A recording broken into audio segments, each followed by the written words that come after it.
Good evening. Welcome to day 15. Donald Trump, you are fired. Protest campaign. I'm joined tonight by my new friend here. This one is called Celosia. And I bought it on intuition. And it's a cousin of the amaranth plant of which I'm so very fond.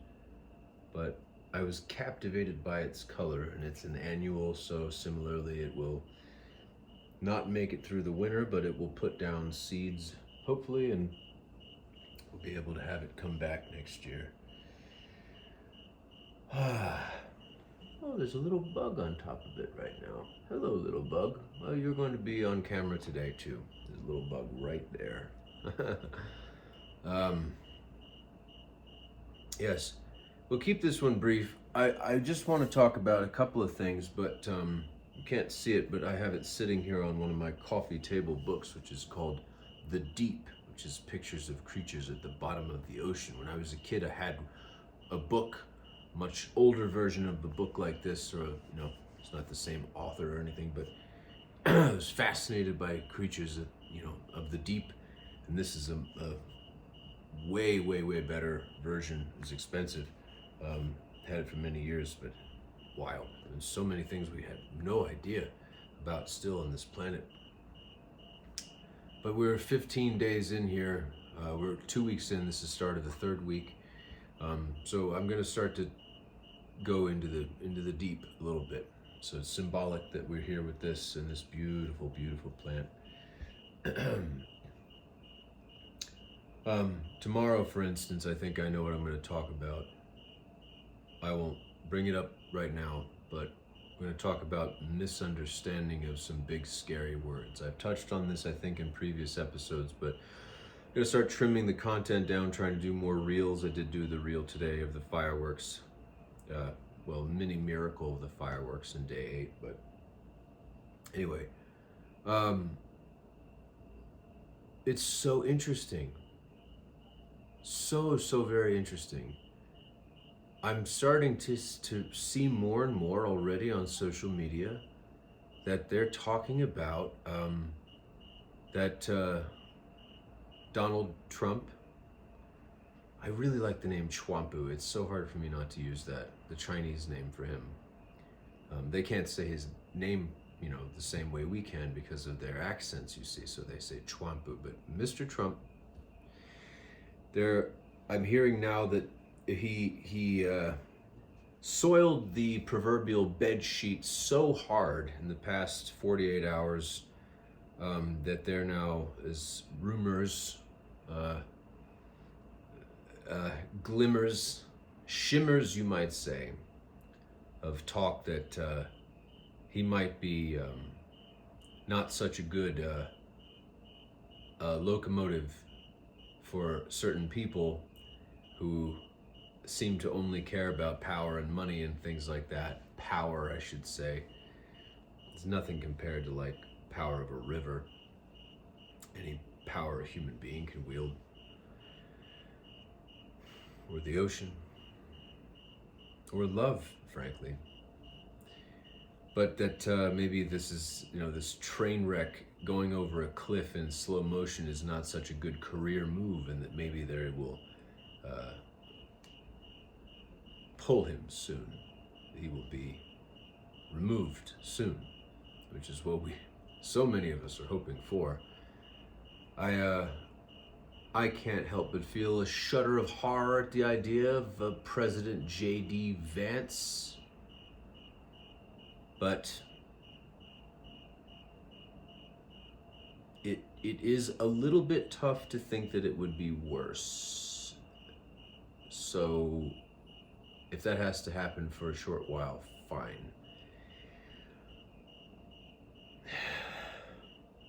But it's very interesting because I talked about early on, maybe in day 1 in this, that as we are counting up to 100 days, I believe we are also counting down to the end of his presidency. I don't think come October, I think we will have moved on from this.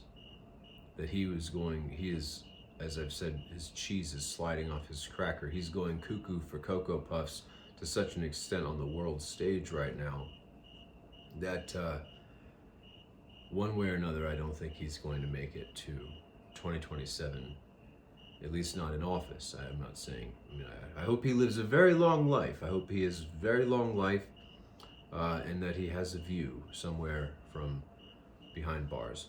But, so let's be patient. There's one thing I want to talk about tonight briefly. We're already at 5 minutes. I want to try to keep this as brief as I can. Because let's be real, maybe some of you want to watch me talk for half an hour or 45 minutes, but maybe not many. And it is taking a toll on me. I get little stress ulcers in my mouth, one right here for like 3 days. And I had one on my tip of my tongue before that. It is not fun for me. I don't like doing this. I didn't like having some sort of, I don't know what you call it, empathic sense that this was going to happen 17 years ago and change. I didn't like that, but I didn't want to do this, excuse me. Didn't want this to happen, but it did. It was supposed to.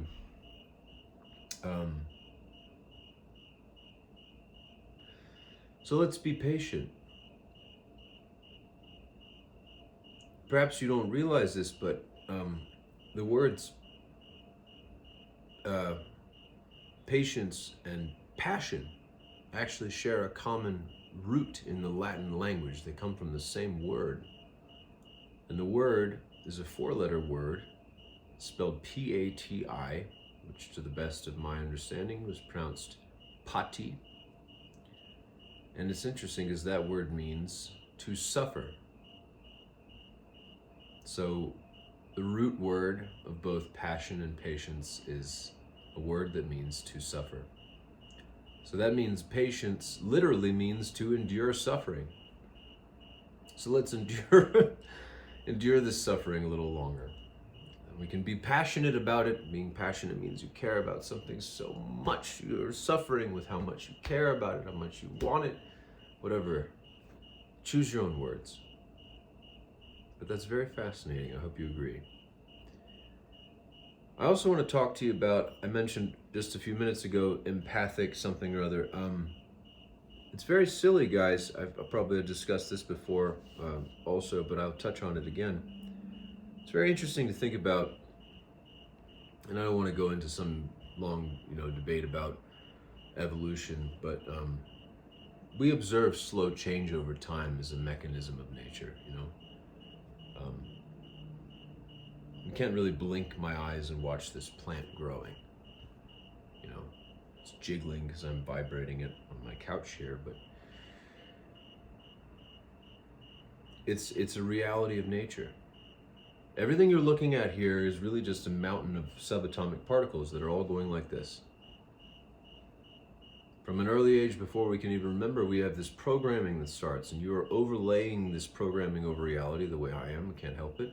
You're seeing human figure, you're seeing plant, you're seeing flag, you're seeing wall and shadow and all these things that you have an idea about them. There's so much information coming in. They say it's about 1 terahertz processor. There's about a terabyte per second coming in through all our senses. It's an unbelievable amount of information we're processing.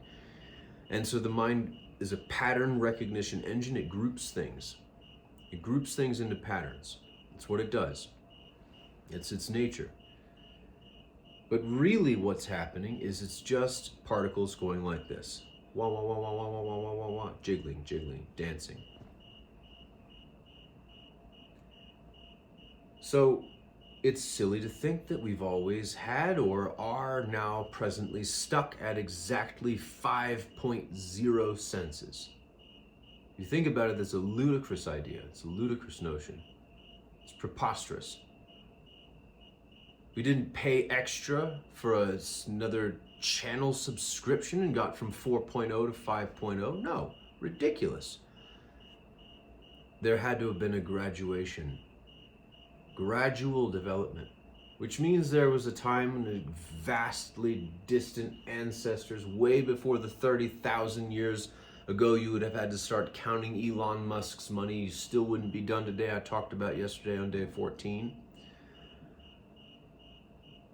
I mean, I'm talking about like billions of years ago, you know, at the origin of life on this planet, which, I mean, it may not even, I'm not very great with numbers and dates. Earliest of the fossil record, beyond that, I'm talking about the primordial ooze that you sometimes hear referred to, when life was just single-celled organisms that were, as they were developing sensory capabilities. Makes a lot of sense to me that touch was first. Oh, this feels good, I go this way. This feels bad, I don't go this way. And I'm not going to go into the whole thing, my whole theory about which developed or why smell is probably one of the first ones, is a hard link to the memory, bypasses the hypothalamus. It's the only sense that does that. Not going to go into that right now. I'm going to keep this as short as I can. But so it's very silly, I think, to suppose that we have only 5. I think the average human being has more like 5.1 senses. You could think of like Dolby surround sound, 5.1 channels. There's some, there's extra. I know that there's some technical designation of why they do the 0.1. Let's not get off track here, lost in the details and pettifogging nonsense. But you hear about these things. You hear about the threshold of something else, something beyond what we typically understand to be sensory awareness. You hear about clairvoyance, clairaudience. You also hear about clairsentience or empathy, the ability to feel things that don't make any sense. If you happen to experience one of these things in your life, a confluence of it in one sense or other, I hope that, well, if you do, perhaps you might think that would be really cool, but if you really experience it, you might actually feel like it's a colossal pain in the rear end.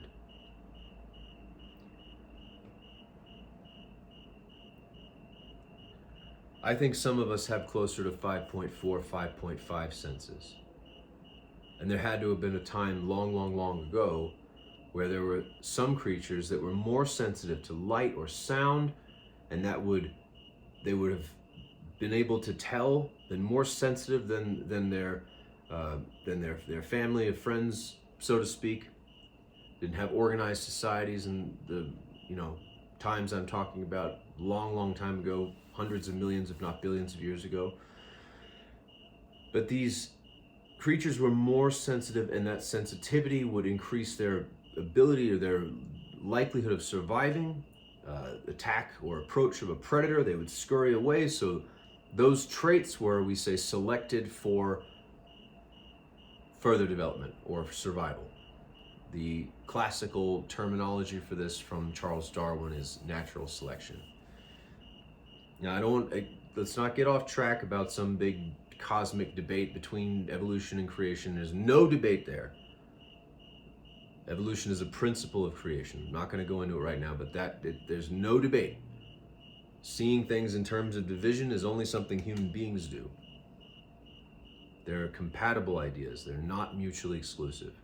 We'll go into that some other time, maybe. And so this greater sensitivity might be a huge pain in the butt, but it is interesting. And it is interesting that,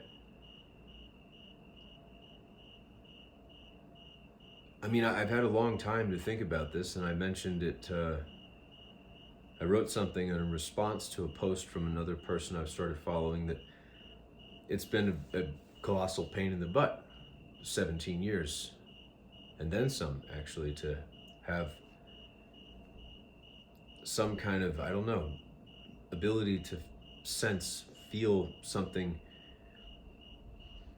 like approaching without knowing the details of it. Kind of like if you were to, like a tsunami was approaching, the water would get pulled off the beach, like that kind of thing. The sensitivity to a rarefaction like that.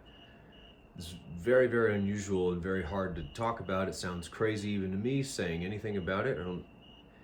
I guess I'm at the point in my life where it's like you better use it before you lose it, so I don't really care.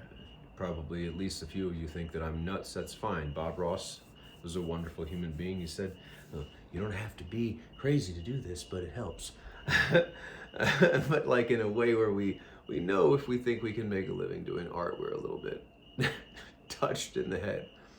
Not like people like Donald Trump, who are seriously crazy in my opinion and don't know it. Bless your hearts. Or someone who lives in this town city where I live in, is seriously crazy and doesn't know it. And it's like an abused animal that would bite your hand if you tried to feed. It's like, that's, wow. Oof, wow, holy cow.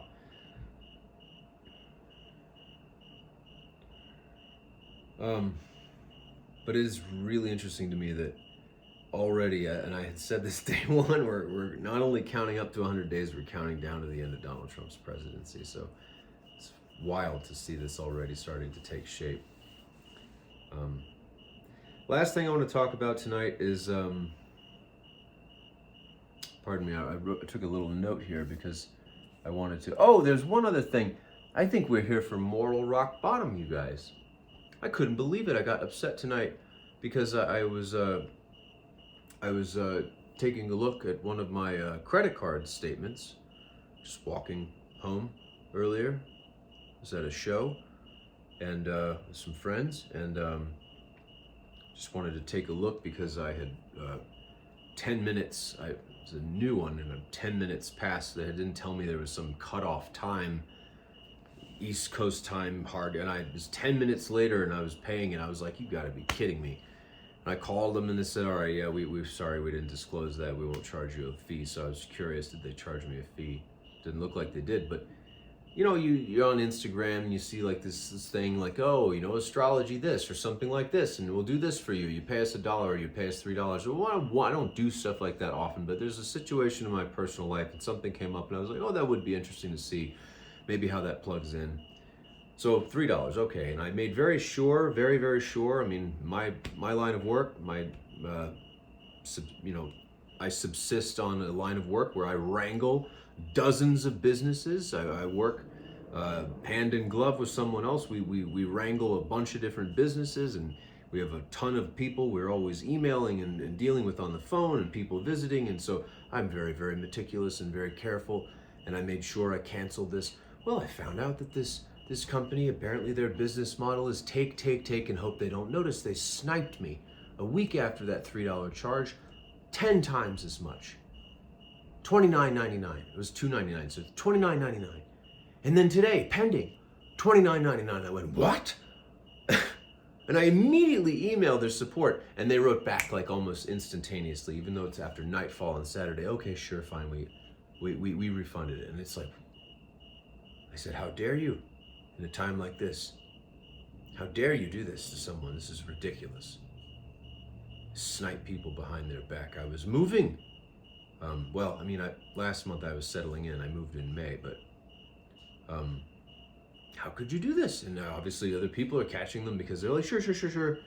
But it's like, let's just take and then hope they don't notice. Haven't even had any emails from these people or any, hey, we're gonna charge you, but we're here for moral rock bottom. Look at the rot that's coming out of this White House and out of this society and this administration. It's like authorizing it. They're looking, well, if he can do this and get away with it to the tune of billions, we can do it to the tune of thousands or hundreds of thousands or maybe 1 million or 2. Oh, how disgusting. Well, I got my money back, but I have it in writing now, so I can contest it if I have to. But the last thing I wanted to say is, I already said it. We're counting down to the end of his presidency. So before we hit 20 minutes, peace, guys. I wish you real peace tonight. I wish you a wonderful rest and feel hopeful. Feel hopeful right now. Like I've said to you before, if you put human beings in a room with a random number generating computer and have them all think of something, they've done studies, it will change the output of that random number generating computer. There's no such thing as random. Not really. We just invented this idea. There's a point at which we can't predict outcomes in a closed system. We call it mathematical chaos. Still just an idea. It's all that is really highlighting the limits of human cognition. That's all. There's no absolute chaos out there. I mean, okay, you could say, well, I'll talk about this another time. If you can imagine it, it kind of has to exist. In another physical universe, is one of many. Yes. But this time around, I'm not going to fall off this couch up into the ceiling, because massive objects in this physical cosmos attract each other. I am pulled towards the earth because of gravity. So there are certain laws that govern this physical realm so that we can have this social commerce, discourse, etc. We can have drama, conflict, wonderful things, beautiful things, horrible things, the spectrum of experience.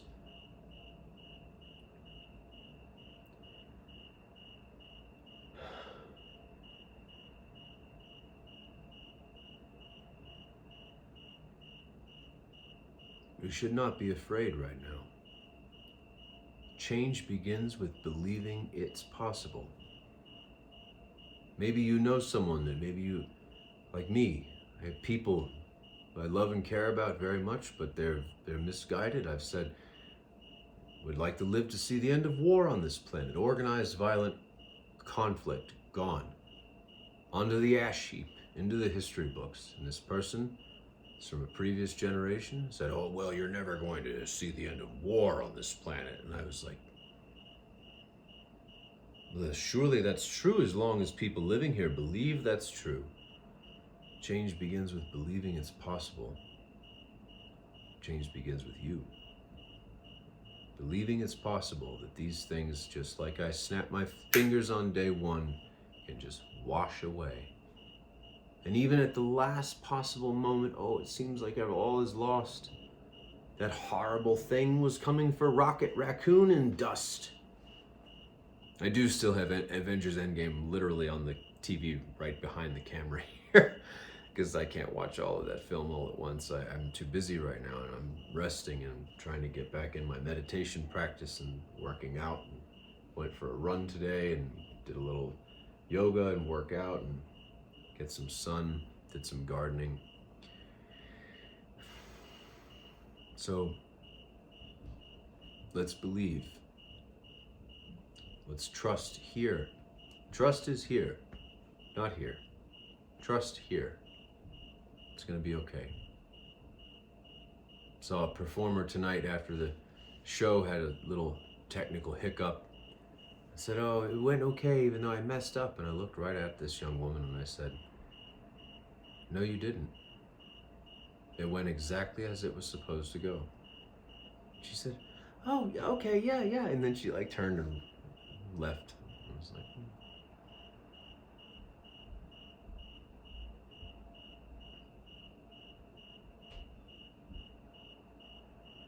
I wish you a wonderful, restful evening. We'll see you tomorrow for day 16. We're going to start talking about some perhaps frightening things. Things that shouldn't be frightening, but maybe are for you. Try to dispel these fears a little bit in your mind and give you peace. Peace be with you all, one and all of you. I have so much love for all of you human beings. You're so strong. If you've ever been at your limits and you think I just can't go on, and then you find there's so much more in the tank.